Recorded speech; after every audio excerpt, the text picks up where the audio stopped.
Hello everyone, welcome to our channel Ramesh Raj Podel to see the videos of physics. Today we are discussing about the motion of electron beam in the magnetic field. यसमा के हुन्छ भन्ने कुरा ख्याल गरौँ.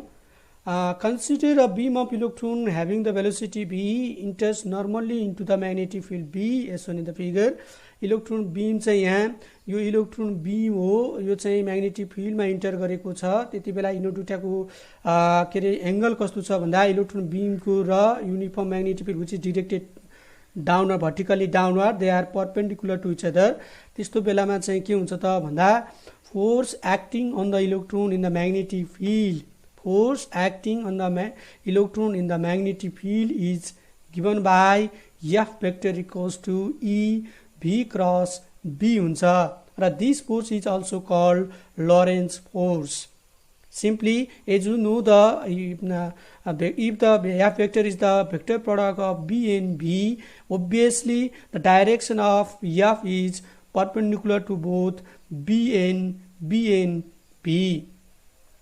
So as you know the vector product को solution के हो भन्दा b cross b भनेको b sin theta हो, b sin theta e को e नै भयो and n cap. This is यो त सिम्पल कुरा भयो, हामी मेकानिक्समा 11 मा पनि पढाएका छौं. र यसपछि where theta is the angle between the b and b and n cap is the unit vector perpendicular to the b and b.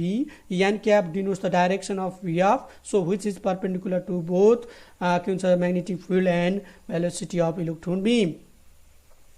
जब यो एक्सपिरियन्स गर्छ भने when the theta को भ्यालु चाहिँ 90 डिग्री हुन्छ, when the angle between the b and b is 90 degree, that is when the electron beam enters normally to the magnetic field, then what will happen? The direction of electron beam will be changed and it follows the circular path as shown in the figure. This figure represents the how the electron beam, the motion of electron beam changes when it enters the magnetic field, that is it gains the circular path.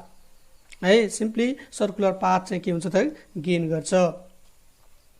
अब त्यसपछि so यदि थीटाको value 90 राख्यो भने यो expression केमा चाहिँ हुन्छ त BEB एन्ड क्याप हुन्छ. र म्याग्निट्युड मात्रै लियौं भने म्याग्निट्युड अफ फोर्स इज कति हुन्छ त भन्दा सिम्पली BEB मात्रै हुन्छ है. अब f इक्वल्स टु BEB भयो. अब यो मैले फिगर बनाएँ. अब अर्को कुरा, जब फेरि म्याग्नेटिक फिल्डबाट चाहिँ बाहिर निस्किन्छ नि, when the electron beam के हुन्छ त भन्दा leave the magnetic field, then again के हुन्छ त it follows the straight path. हामीलाई पहिले क्याथोड रेजमा पढिसकेका छौं. क्याथोड रेजनको त beam of electron fast moving electron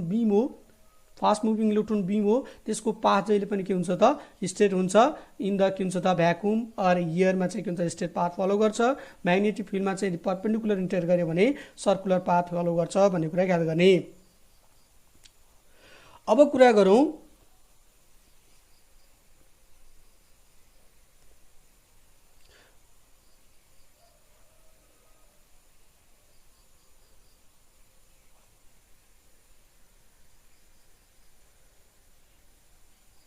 this force is constant.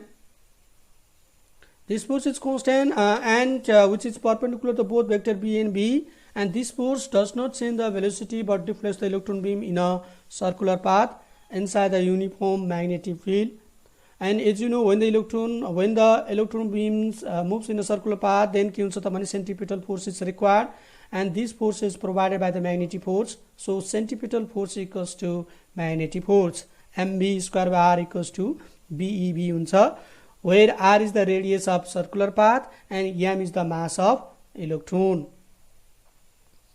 So यसबाट के आयो भने एउटा v क्यान्सल र r यतापट्टि जाने भयो, EB यतापट्टि आउने भयो, mb upon EB भयो.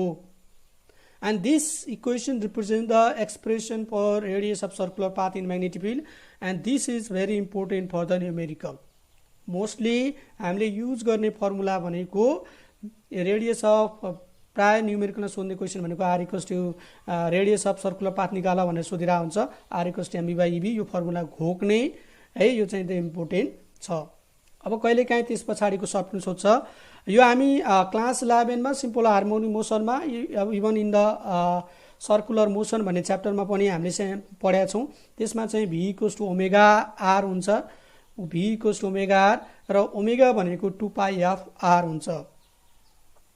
So where f is the frequency of electron and we get that यदि v इक्वल्स टु 2πf_r हुन्छ भने यो भ्यालुलाई यहाँ सब्स्टिट्युट गर्यौँ भने इक्वेसन फर्स्ट केमा चेन्ज हुन्छ त भन्दा v को ठाउँमा m/ev जस्ता त्यस्तै भयो, m/ev जस्ता त्यस्तै भयो, अगाडि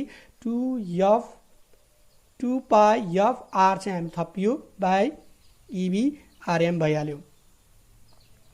त्यसपछि यसलाई फेरि याफको मात्र लेख्नु पर्यो नि, याफलाई राख्ने अरू एकातिर राखिदियो भने ev र यहाँ एउटा यो आर र यो आर क्यान्सल भयो, यो आर र यो आर क्यान्सल भयो, त्यही भएर के भयो त ev/2πm आयो।